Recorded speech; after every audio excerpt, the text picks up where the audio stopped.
The change that she is aiming at more than anything else is that word growth. Let's talk about this with Martin Abrams. Martin is Momentum National Coordinating Group member and a Labour councillor. Hello, Martin.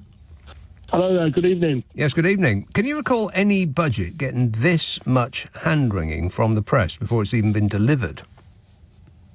Well, I think so. You know, if you go back to the emergency budget of George Osborne's in 2010, you know, that was kind of teed up in the same way that there was this kind of, you know, huge black hole that the government had to fill.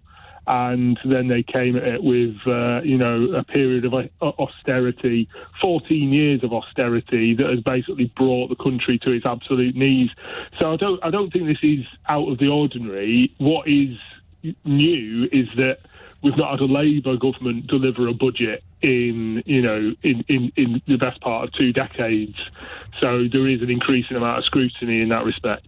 You know, much has been made about the definition of working people. Is it clear to you? I'm not sure, to be honest. You know, I think Keir Starmer and Rachel Reeves need to really understand what working class people mean. You know, working class people sell their labour for a wage, and you know, it is strange that there's all this discussion about people with passive income like landlords. Landlords are not working people. Let's make that absolutely clear. People that, you know, make investments aren't working people. You know, this is passive income. They do not work for that money at all. Well, so you could say that's true of some people. I mean, you know, the king is a landlord. He doesn't work for the income that he gets from his land. The Duke of Westminster is a landlord, and that's all passive income. He didn't work to get the much of the West End of London. But a divorcee who lives in Blackpool, who rents out a bedroom in her house, she's also a landlord. Well, you know, it's not really comparing apples with apples, is it? Comparing the king with a divorcee that lives in Blackpool. But, you know, landlords are not working people. If you earn money from passive income, you are not selling... That's my point. That's my point, though. You are not selling your labour. I understand what you're saying, but my point is, which was a long way of going around to it, is that lady in Blackpool that I just described, she's a landlord. And she does work for her money because she'll tidy up the room and she might provide breakfast and all the rest of it. She doesn't sit there with her feet up smoking a cigar. Well, I don't think those kind of landlords actually really exist anymore that make you breakfast and tidy up your rooms. Most landlords, they have assets that they usually employ a third-party company to manage. They don't lift a finger in order to make any money from that. But, you know, this discussion is a bit of a distraction. Okay, the budget that Rachel Reeves is going to deliver on Wednesday needs to be a Labour Party budget. It needs to put working class people at its very heart, and I'm quite concerned that it's not going to do that in its entirety. But working class people don't tend to vote Labour, do they? They vote Conservative or they vote Reform. Surely just working people, not working class people. Well, no, working class people do tend to vote Labour. That's why we have a Labour government. The majority of people, you know, voted Labour and elected a Labour government.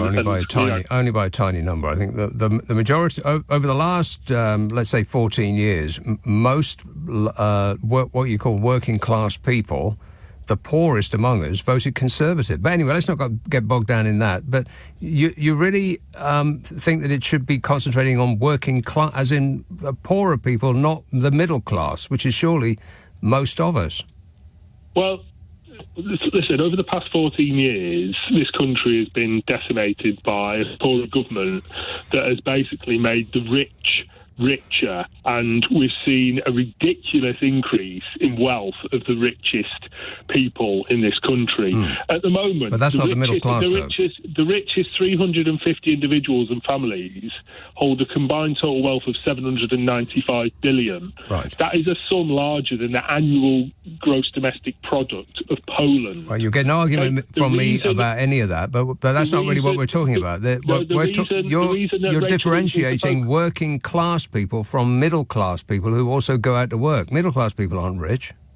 Well, actually, that's arguable. Middle class people make up some of the richest 10% in the country. But listen, let's not get bogged down in this. What we need to see in this budget is a mass redistribution of wealth to some of the poorest people in this country. We've seen an explosion of food banks in this country. We've now got thousands and thousands of food banks, probably 10 in every single city in this country. After 14 years of austerity, there has been a mass shift of wealth to the richest people in this country, and this budget on Wednesday needs to reverse that. Yes, but do you expect that it actually is going to do that? No. Well, the word that keeps coming up is growth. It's going to be about growth. But what you're talking about, which would be an easier way to get to a fairer society, is a more equal distribution of the wealth that we already have. Well, billionaire wealth has increased by almost 150 billion in just 2 years. And there was a letter that was written by a cross-party group of MPs that outlined that, a wealth tax on 2% of assets over 10 million would raise 24 billion every single year. So if you have assets over 10 million pounds, you are easily in the richest 0.1% in this country. A minor wealth tax of just 2% on that would make 24 billion for Rachel Reeves to then spend on things like the NHS, right? And in order to education, I understand that. Things like house building, which we so desperately need. But in order to prevent her doing that, there's been a massive lobbying campaign on behalf of the people that you describe, putting fear into the public with notions of, well, all of the rich people will just close their laptop, they'll get on a private jet and they'll go to Saudi Arabia. Well, we need to call their bluff. If they're that fickle that they're just going to up sticks, move out of their, multi-million pound mansions, then call their bluff. We need to recognise that this country is great, but it's not been built on the backs of billionaires. We need to have a fairer society in this country, and that means basically becoming more aligned to other European countries.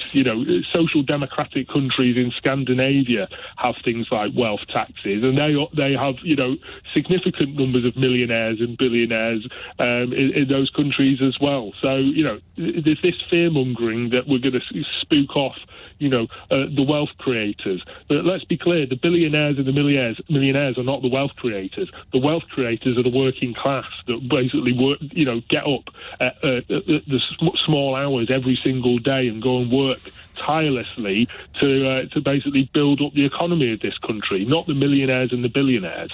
And one of the things that Rachel Reeves has ruled out is to increase the taxes on the kind of people that you would support, people who go out and actually work for a living rather than gain their money from passive investments. But she has said that she might put up employer national insurance. Is it not likely that the employer will then pass that directly on to their staff and either actively pay them less or deny them pay rises in the future?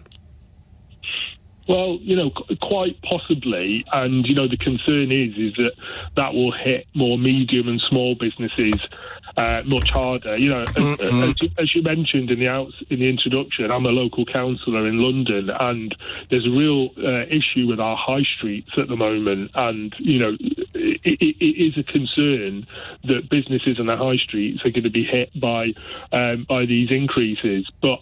We do need to see much more fairer taxation in this country, and that does mean redistribution of wealth with those with the broadest shoulders, and that does include some of the biggest companies as well. If you look at some of the largest companies operating in this country, like the Amazons, for example, they pay an absolutely minuscule amount of tax compared to the profits that they make.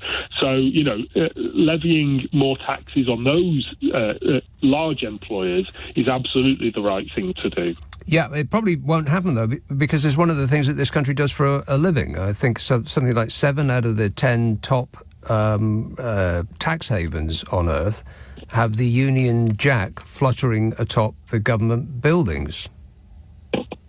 And, a Labour government should be closing all those loopholes. But do you have any expectation that they will?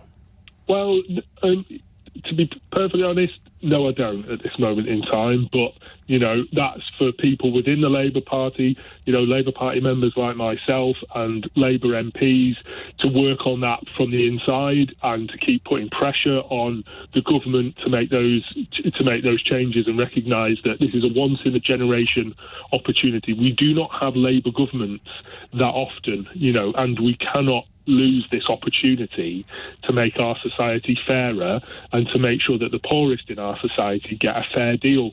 And, we cannot let that slip from our grasp. So we need to take these opportunities when we have them and make sure we do the right thing. And one method of distributing the wealth more fairly would be by method of the inheritance tax. Now, this is something that relatively few members of the public will actually be impacted by, but the public are very distasteful about the notion of an inheritance tax. Do you think that it's because they don't understand, perhaps, that they will not be affected by it? Or is it because of the Tories and the newspapers' trick that they've taken from the Republican Party in America by renaming the inheritance tax the death tax, which does rather put people off?